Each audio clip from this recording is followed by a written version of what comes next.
Hi, everybody. I'm Dan McDermott. Welcome to the McDermott Report. Joining me from New York is Alan Furstenberg. Welcome, Alan. Hey Dan, happy birthday. Thank you. Is that a new thing? Not the birthday. Is this a new app or is this an old app? Oh Dan. It's been here for what, 3 years? Okay, 4 years? we'll call that old. Something like that. But the remarkable thing is, it still works. So there's that.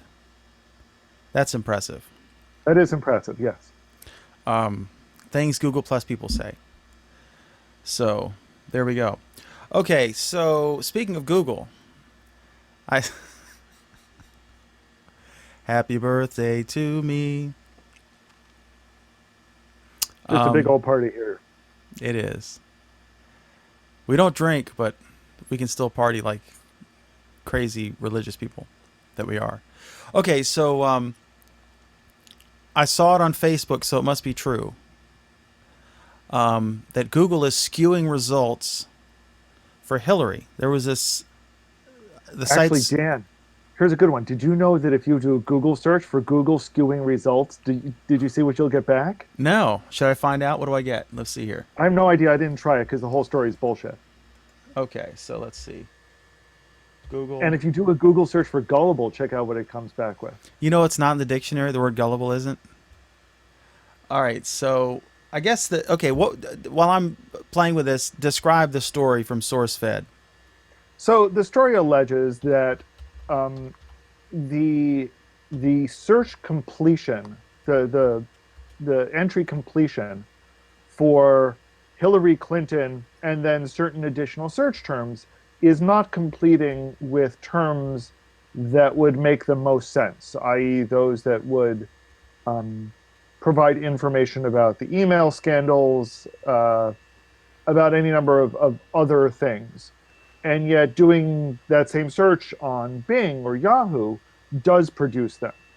And then it further alleges that doing similarly provocative searches for Donald Trump or Bernie Sanders does not do the same thing. So it goes and draws the conclusion that clearly somebody at Google is rigging the results. And then it further goes on to allege that Eric Schmidt is the one who is doing the rigging of the results because he has ties to a a company that is doing the digital work for the Clinton campaign.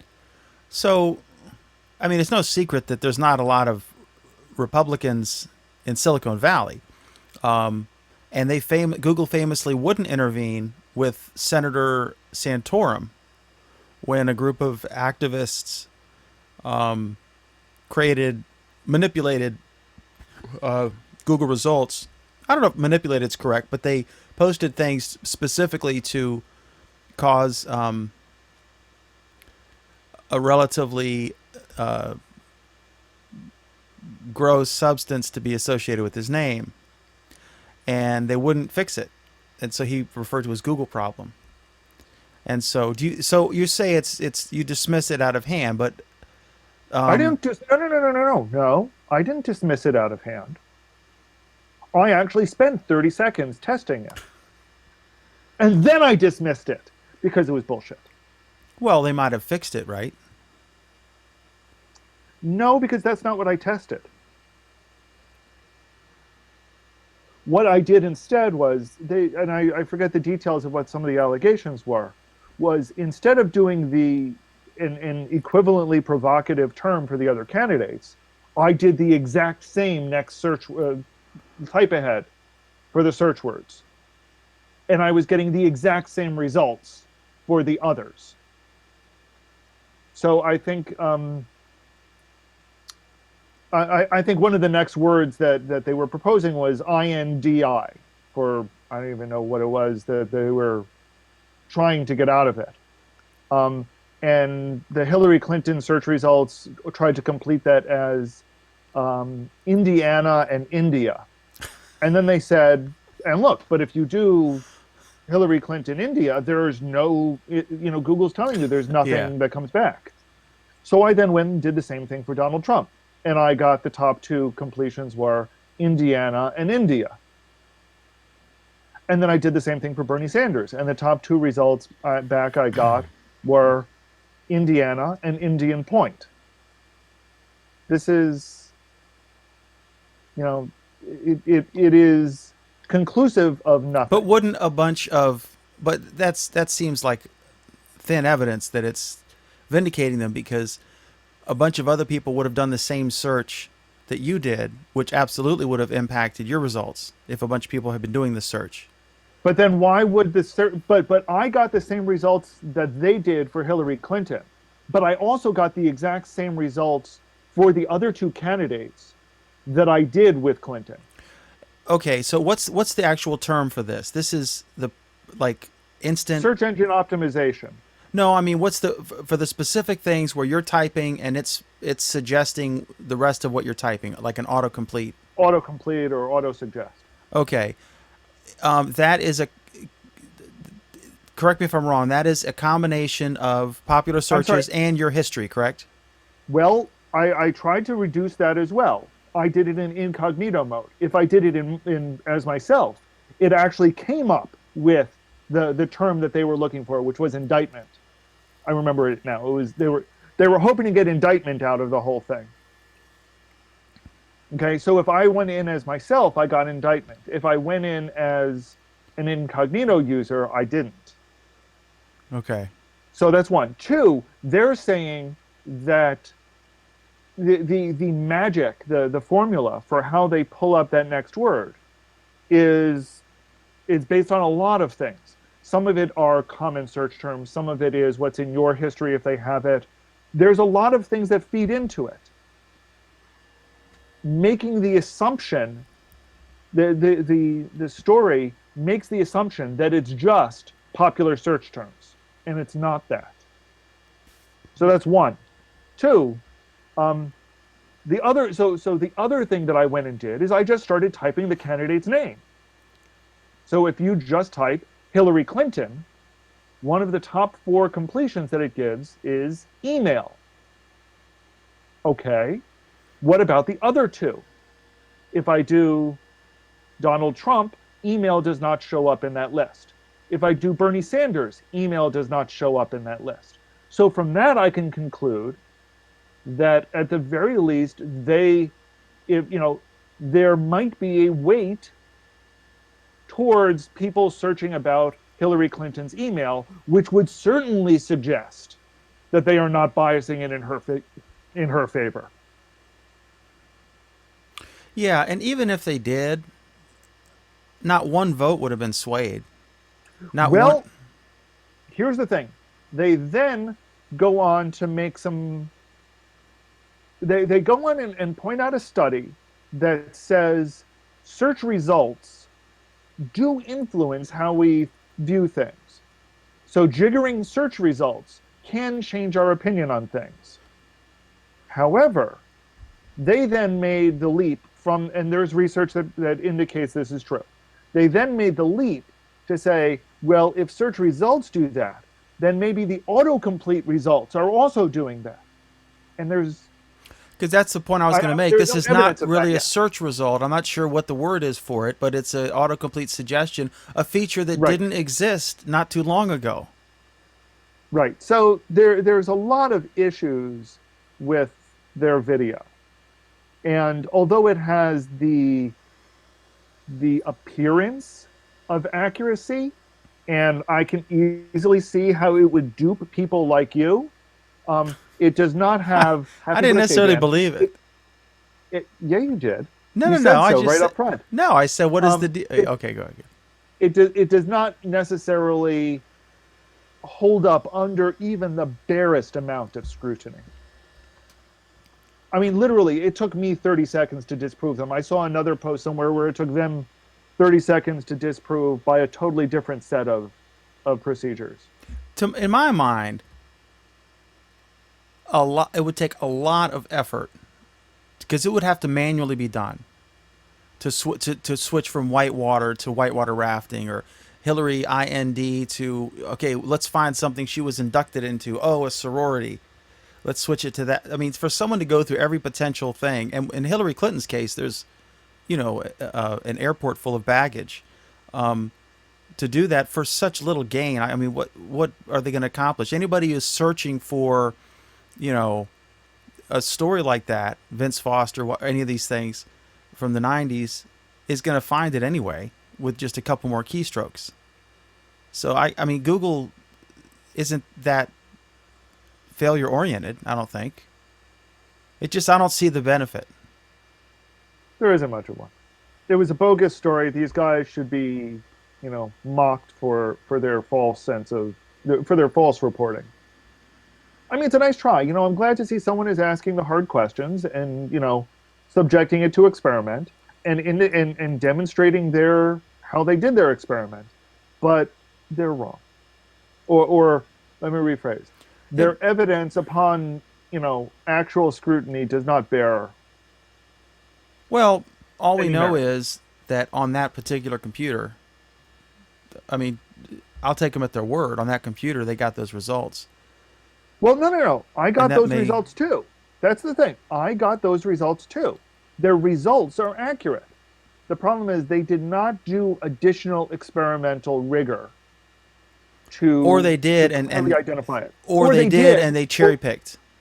Yes, which is also possible, which now calls into question their credibility and their reliability. Well, it calls into question their motive, Yes. for sure. What is SourceFed? No idea. Never heard of them before. I guess they're on the map now. And that's probably why they did it.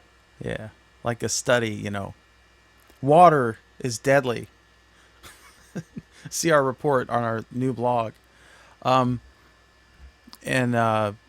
George Cozy, do you guys really think Google will be stupid enough to skew results and get caught? The fallout would sink the Google stock.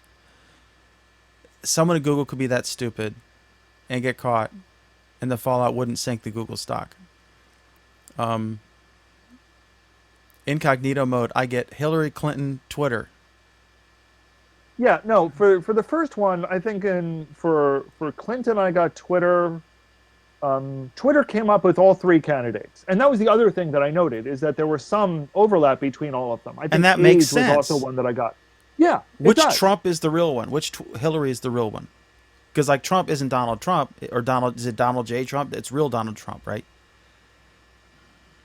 No, it's perfectly legitimate. But it is telling that email is the only one that comes up in the quick search results, the autocomplete suggestions for Hillary. It only comes up for her, not for the other two. You need to come up with an app that'll put like Trump in one window and whoever he's sparring with in the other window, like Elizabeth Warren on one side and Trump in the other, and you can just watch them, and a little bell will go off whenever it gets awesome. And I had never heard of the delete your account meme. Or I guess that's a thing the kids say. Did you see that? I guess Yeah. Trump said something and Hillary said delete your account, and that's a thing. Is that a thing? I'm not as cool as people think. That's quite true, Dan. I can vouch for that, everybody. He's not. Yeah. Happy All right. birthday, Dan. Thank you. Okay, so there we have it. All right, and then next on our program is Google's released a motion stills iOS app. I guess it's not on Android. It's going to come on Android, and this is one of those. What's the difference Why would between it- an animated GIF and a motion still? And Why why would it come to Android? I don't know. I'm asking. I don't know. I guess it was a dumb question. What this does is it converts an Apple proprietary image format to something that everyone else uses. Oh. Because I guess Apple did it, but you couldn't. You can only use it on Apple stuff, and so no one used it Yeah, because you couldn't really share it widely. no. And what's the difference between an animated GIF maker or GIF? What do we decide is correct?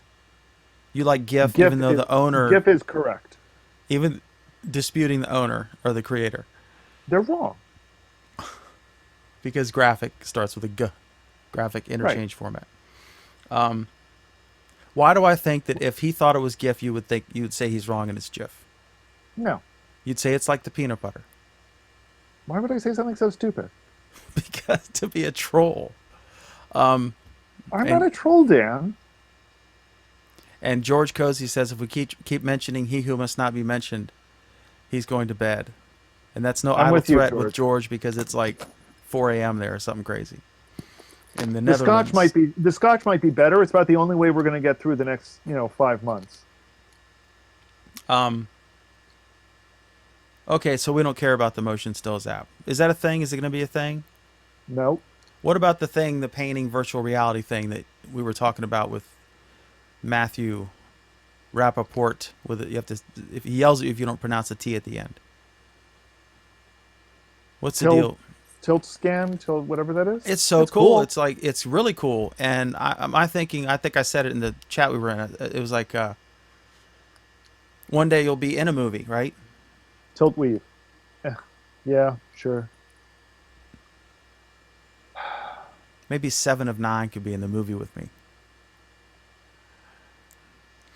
Um, all right, so we've exhausted that. All right, so this was interesting, and you're a photography nut and more talented at it than I am. I'm one of those guys who keeps it on the auto everything and gets good pictures.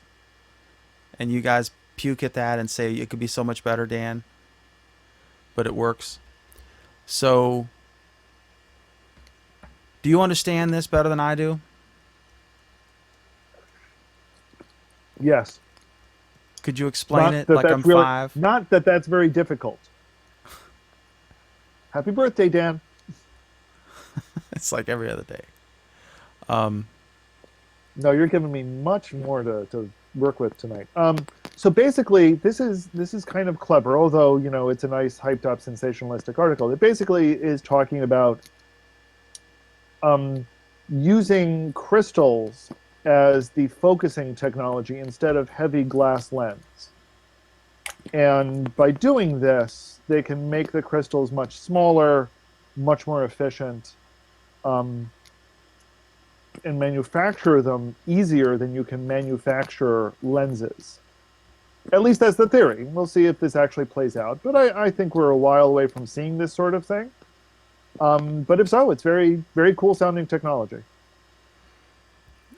wouldn't I mean the thing says, oh, it's going to put DSLRs out of business. Wouldn't the DSLRs just get bigger, better versions of this Possibly. because they have the real estate? That's the only Possibly. reason DSLRs are better is because they can, because it's a. And you're seeing DSLRs slowly drift away in favor of micro two thirds. You mean You know, mirrorless? Mirrorless the is mirrorless ones, yeah. yeah. That's what I have. I have a Sony. It's an Right. APS. So It's not a micro. It's an APS-C. That or full frame. we're seeing the technology is constantly changing anyway. So it is what it is. It's come a long way from my Pentax ME Super days when I was learning. Okay, so don't sell your phone stock just your camera stock just yet.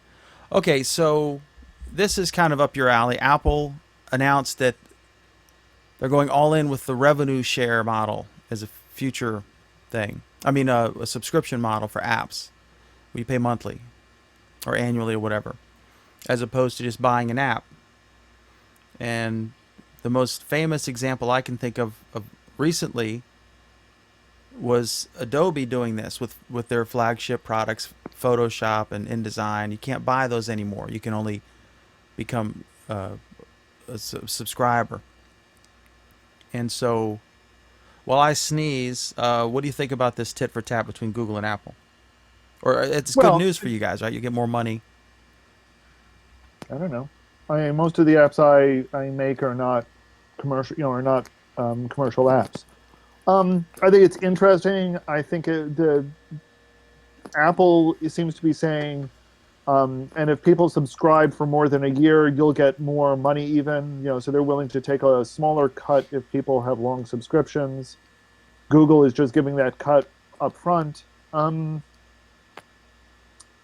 I don't know. I can certainly see the attraction from Apple and Google's point of view, but mostly it's because the app market is pretty saturated now. It is. What do you think about the general principle of what Adobe did and what we see people like because it generates more revenue? For example, I bought InDesign and Photoshop, that package from Adobe in 2006. It was $1,250. I got InDesign, Photoshop, Acrobat Pro, Illustrator, all the stuff you would need to compose print stuff. And so I used it for 9 years for $1,250. So $110 a year, whatever, $100 a year. It also means that they don't have to keep producing a new version with new features that they think people will buy. Because that's the cell phone model, that's the model of everything is in order to get people to buy the latest version, you need to give them a feature that they want. Apple's learning that. So, what do you think about that trend? Some people hate it. Some people like it. The good thing is you can get, $5,000 worth of software for $30 a month, and then $60 a month after the first year. And it's the best software for what it does. I mean, Photoshop's the flagship, and Premiere Pro, and you get all that. The motion graphics one, and but then other people don't want to. They own you forever. Is I what mean, one guy said. I think it all depends on on what your escape clause is. If there's a way to safely take your stuff out of that environment, sure. If it really means lock-in, I've got a problem with lock-in. I've got a problem with lock-in where they keep charging you because you've got no way out. Well, that's That I the. have I a mean, problem with. what can you do with a Premiere Pro project? Other, Well, that's what I mean. yeah, you can always stop using it, but you can't ever update it. It's great if you're a young budding filmmaker or something like that, and you've got a project and you can pay the $80 for like just month by month and be done. 160 bucks and you're done paying, and you've got your project done, and you don't have any money, and now you're able to use all this stuff. Okay, so I think Apple said it's 70-30 normally, and they're going to go 85 for the developer, 15 for Apple on a subscription thing after the first year. But then Google said they'll match it, but you don't have to wait a year. Yep. So, okay, Yahoo lines up bids for about 3,000 patents, including one they said was a big search patent, one of the original search patents. This was expected. Is this anything to lose sleep over, or do we care? Nope. This This happens all the is time, right? Yahoo's fire sale is underway. By the patents, by the name, by the buildings, they're selling everything at bargain prices. Um, I don't understand the general. Who's the guy? Who's Google's general counsel? I saw an interview with him. No clue. Um, Obviously an attorney, and he said that the thing that put Google, that made them, was the decision to take their ad network on their Google sites and make that placeable on any site, so you could have Google ads on your site. That was the decision that made all the difference for Google. So that was apparent years ago. Did Yahoo try to do that, and why couldn't they? Because Google Ads sucks. The interface is horrible. It succeeds somehow. I don't know how. What do you think? What the reason why it succeeds is because it's still better than everyone else's. I mean, you agree it's cumbersome. It's awful. It makes Google Plus look like an advanced product. I don't use it. You've never bought a Google ad or No, used AdSense on your site or no, anything? no. Um, but do you think they could have been? I mean, do you fault Marissa Meyer, or is it's like that line? I I think it was in The West Wing. I mean, you're coming on a sinking ship. If you save it, you'll be a hero. If Yeah, not, it was a sinking ship. Google was already in serious trouble. Yahoo. Yeah, Yahoo was already in serious trouble when she came on. I don't think there was much she could have done to save it. I look at it like it's still going to tank, and she made a lot of money, so she's smart. Okay. That all depends on what her bonus package was. I think You she's know, already made like 30 million or 50 million or something or more. I don't know. A lot. is that actual salary or is that in Google Options, Yahoo Options. Yahoo Options, whatever? Um, all right, so we don't care about that. Are you a right to repair fan? Yes. So tell me, what is this movement? And So um, basically, the right to repair says, you know how once upon a time when you bought a car, you were able to, fiddle with the motor, and if something went wrong, you were able to, get fix the it. part out of, you were able to fix it. You were able to do whatever you wanted to the car. Okay? Nowadays with cars, that's not so true anymore. You can't even You get a know, key made. you can't get a key made. Lots of things you can't do anymore. And there are good reasons for all of this, but it means that if you want to repair it, you can't do it yourself for a lot of things now. That also includes home electronics. Everything is on a board. So if you break your screen on your smartphone, um, sometimes you need to send it back to the manufacturer because they're the only ones that have that part. So New York State's law was going to say that anything manufactured in New York State, the parts to repair it needed to be made available. Noble effort. Not sure it would have actually worked, but it was a noble effort. Well, okay. There's an argument against that. Um, if I invent a product, and I'm as a consumer, I'm with you.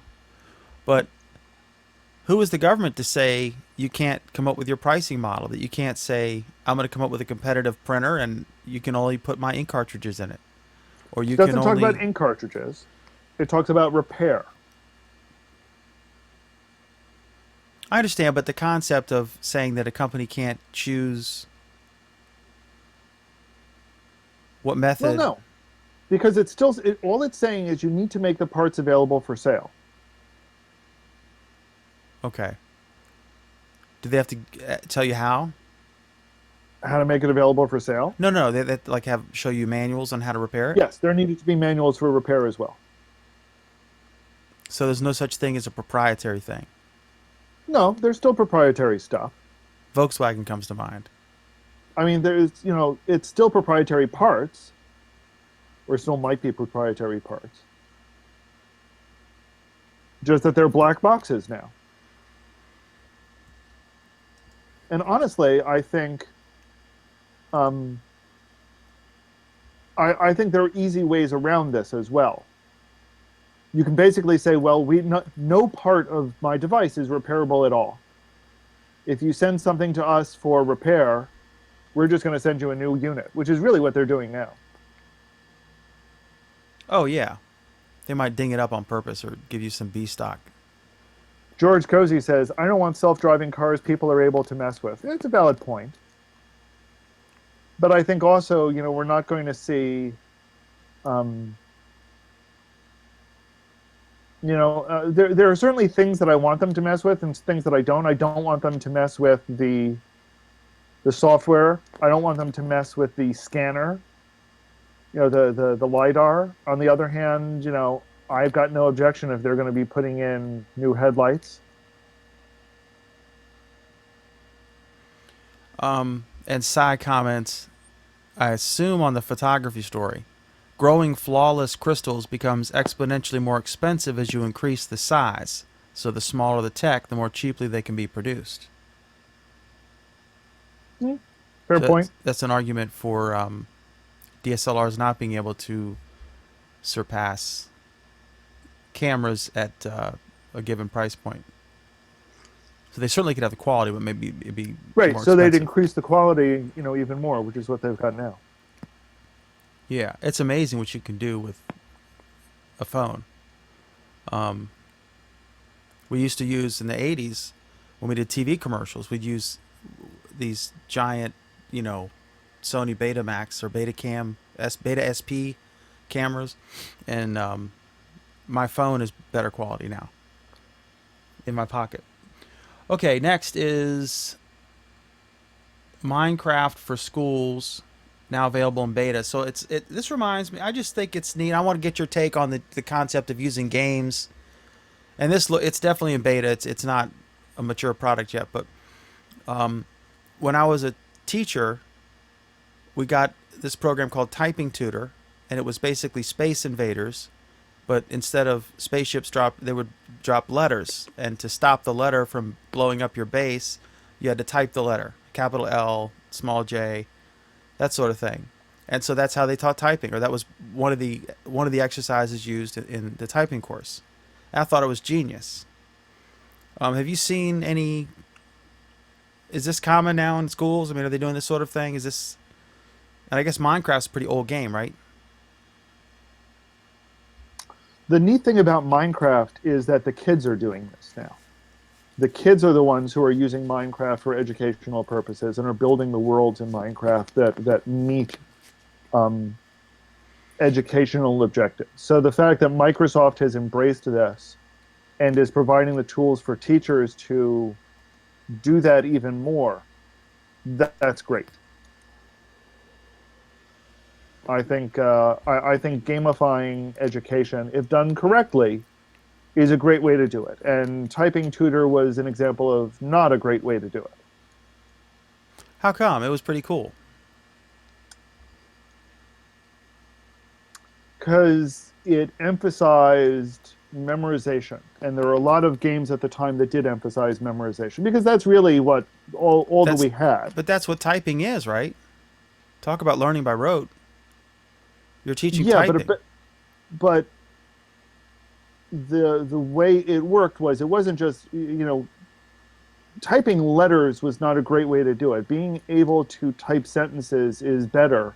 And having more interactive things is even better. And to be perfectly honest, I took a typing class once. The day I walked in, I was already better than the teacher in typing. And it wasn't because I had ever played a typing game. It was because I was typing.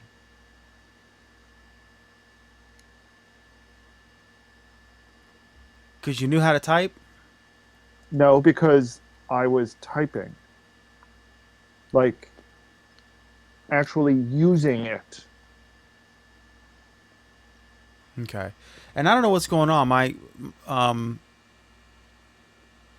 I think the audio's working, but the picture's freezing sometimes. It's shooting up to like at one point it was at 30 megabits per second. It's supposed to be at 4. The video stream. I don't know what's going on. It's supposed to be constant at 4. Right now it's at 17,000. So I don't know what the hell. So there. Okay. Anyway, I guess they can hear us. But one time, didn't we do a show without video for a while? So we did a show without video for a while, and then you got the video working and forgot to tell us. Yeah, because you guys, crocodile tears. All right, so I'm gonna put the frame on for a sec while I see if this thing will settle down. Okay. All right, so Tim Berners-Lee and others attended this thing, and Tim Berners-Lee is the guy. Did he create the web, or he was one of, or what's the story? Who created the web? Okay, he created the World Wide Web. And then, who created Netscape? Mark Andreessen. Well, Mark Andreessen was one of the students that was leading the Netscape project. Okay.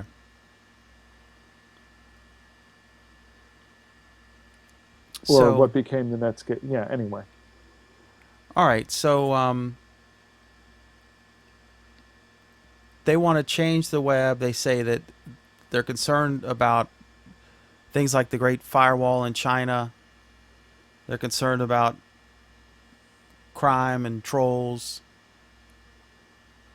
Did you look at this, and did you have a chance to formulate? It seems kind of utopian. The Decentralized Web Conference was actually kind of interesting, although it's a number of years too late, unfortunately, I think. But not, but many of these people have been pushing for decentralized web issues since the beginning. What it boils down to right now is that, for the most part, when you go to look for a document, that document will be in one place and under control of one organization.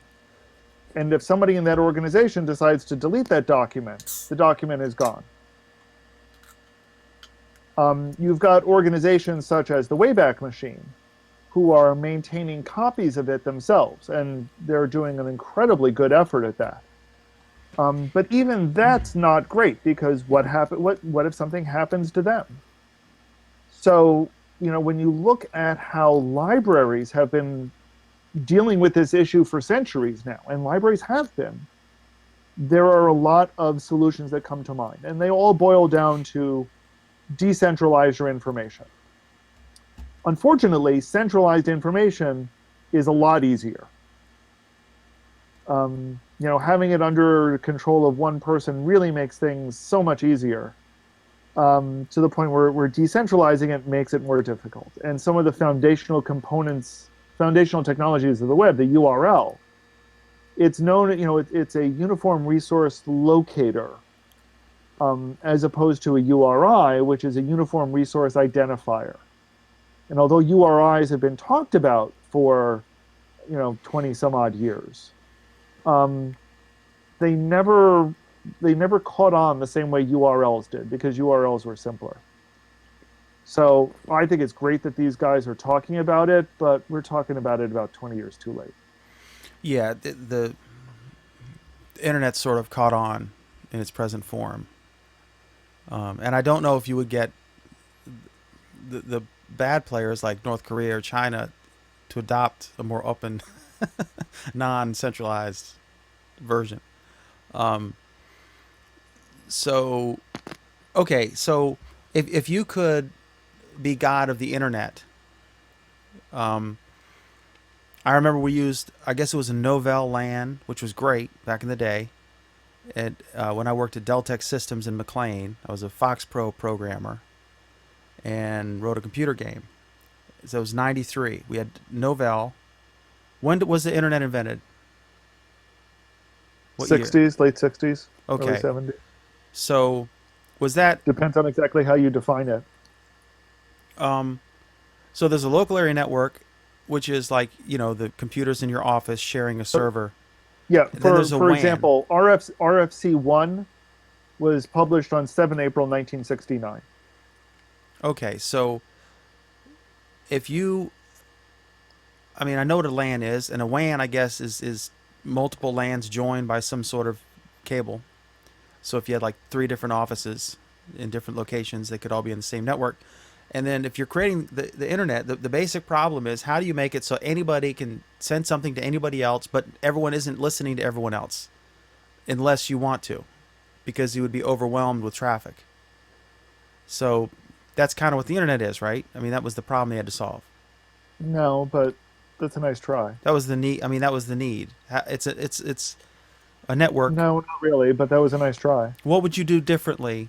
Um, Seeing with these guys who created what we now use, or created what is, grown into what we now have.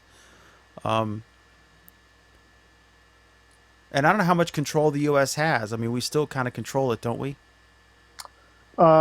I believe there are plans in the works to turn it over from the U.S. Department of Commerce to ICANN, which will finally get it out of the U.S. government's hands.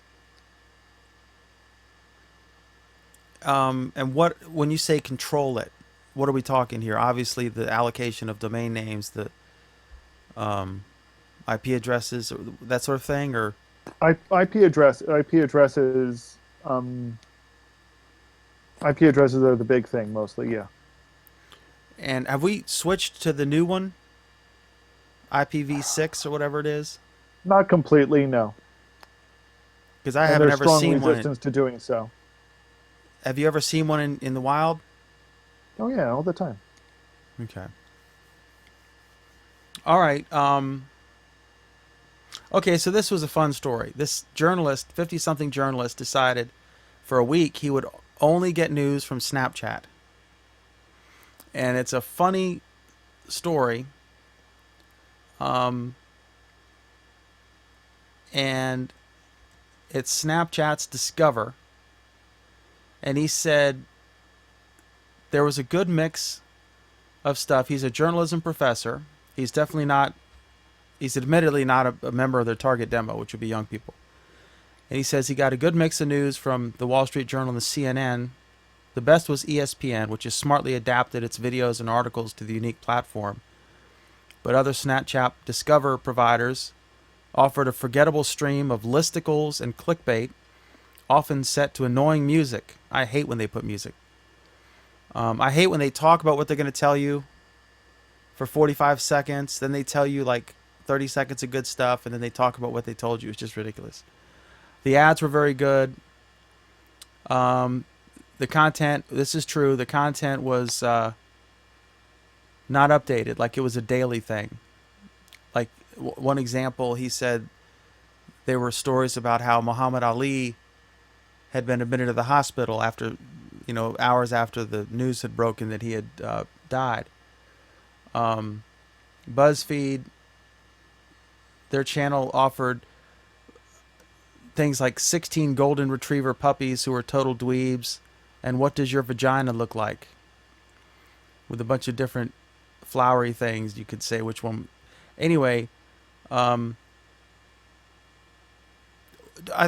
saw there was some new. I saw a news story, Alan. It said it was geared for millennials, and it was the most ridiculous thing I'd ever seen. I looked at it, and every few paragraphs there was some stupid animated GIF, and it was just Well, I wouldn't expect anything different from a non-millennial old news guy like you. clearly I'm not the target demo. I get that, but it's when I was young. I mean, people weren't really my age weren't interested in news. I mean, young people aren't because it's not relevant to them. You don't pay attention. Once you have a kid of school age, for example, all of a sudden you're very interested in what the school board's doing. I got my friend, the senator. He said there's women of a certain age, all they care about is funding for the schools. That's it. They don't care about any other issues. And but what do you Well, think? I think you're wrong, but keep prattling on. I need to leave soon anyway. Do you think that they underestimate millennials, or do you think that? Yeah. I think they do. Although I wouldn't mind seeing the 16 golden retriever puppies who look like total dweebs, despite my 40-something status. All right, so the teen who discovered.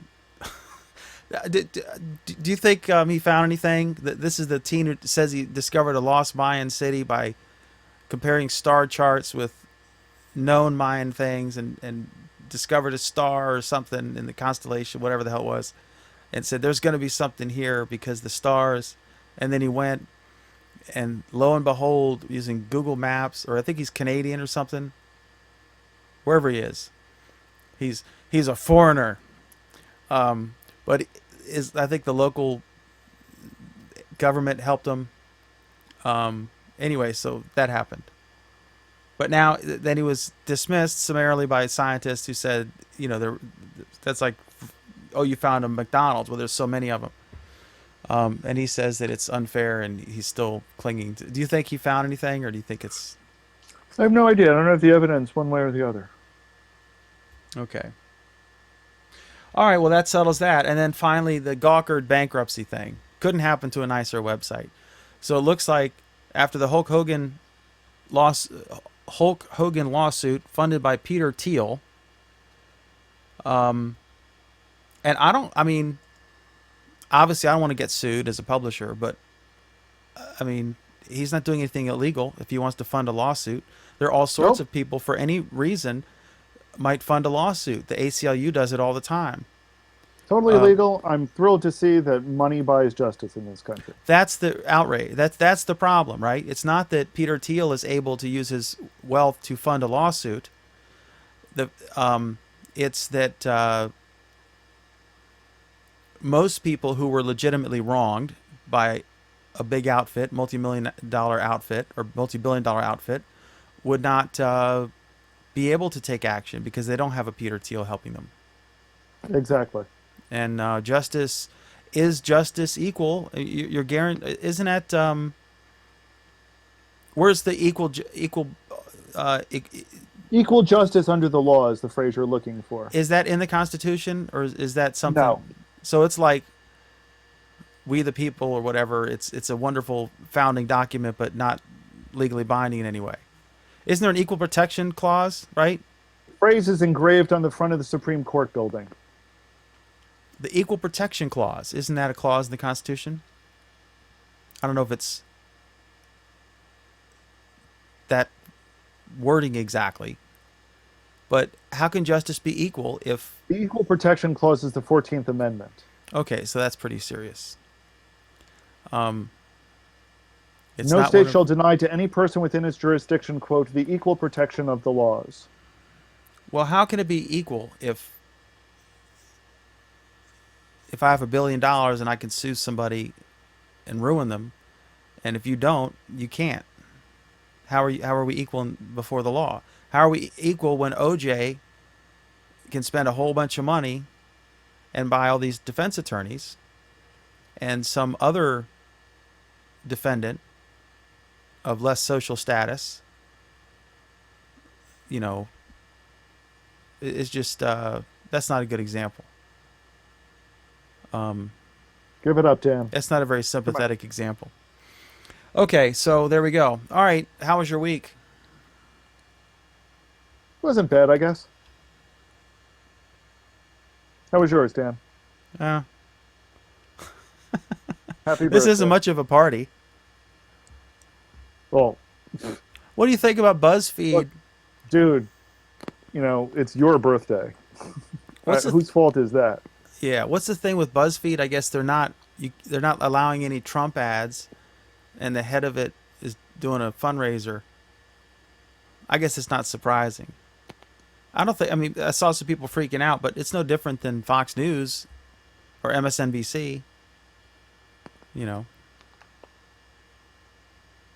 Did you see the story? The other thing I saw this week was some satirical newspaper and a university was making fun of the free speech zones or safe zones or whatever. And the university got mad and they pulled the funding for the critics of the, I guess speech isn't free. All right, so that's it. We're good. On a university campus? No. At least not a private university campus, unfortunately. I don't know why they But fund all mo- that stuff anyway. But most of them have clearly documented free speech policies. This was from a right-wing site, ironically owned by Fox News or by Rupert Murdoch. But and then I got a couple comments. It's a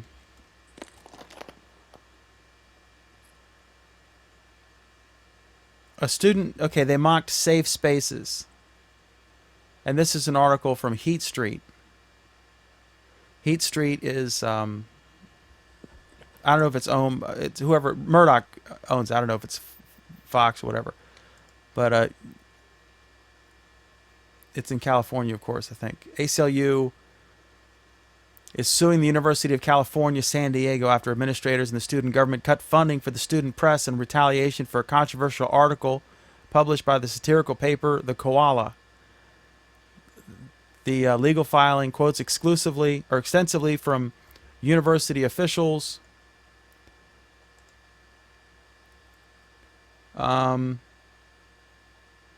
They poked fun at the PC culture in an article entitled UCSD Unveils New Dangerous Space on Campus, using racial epithets and mocking trigger warnings in safe spaces.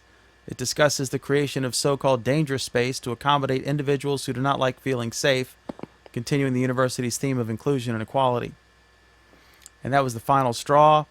They've been fed up with the koala, which liberally sprinkles foul, scatological, sexual, and what is scatological?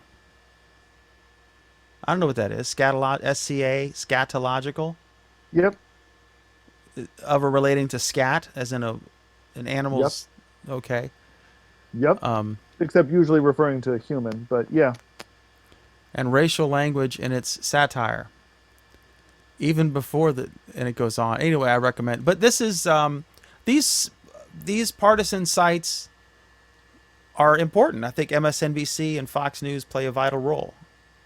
Like the State Department thing where they deleted a critical question. Critical not in terms of importance, but it was critical. And they lied about it. And Fox News caught them, right? MSNBC wouldn't have been motivated to do that. And MSNBC finds stuff. So I think that all these sites play a role, and the job of the viewer is to make sure you're aware of the point of view you're watching. Okay, so finally, any comments here? Sai says, I gave my friend crap for taking typing in high school while I took metal shop. He became a machinist, and I became an IT geek. Mavis Beacon teaches typing is all the training I required. And then Mark Barris, the lifespan of a Snapchat is what makes it attractive. It has an immediacy to the post. Not if it's yesterday's news. And there we go. All right, so that's it. All right, so thank you for watching. This has been... We have this final comment from George Cozy. Dan, shut the computer down, get a handful of singles, and hit a strip joint. Get a lap dance. Happy birthday. Inflation. I know. Well, they prefer to locally. They prefer to be called dancers. They're not strippers. They're dancers. And I don't know how many singles would. I don't know. The value of the dollar is not what it used to be. So there. Okay. Well, thank you for watching. We appreciate it. Thanks for your comments. This has been the McDermott Report, which is Fridays. Roughly 8:39 Eastern, 5:36 Pacific on YouTube Live. Thank you for watching. We will see you next time. Till then, have a wonderful week.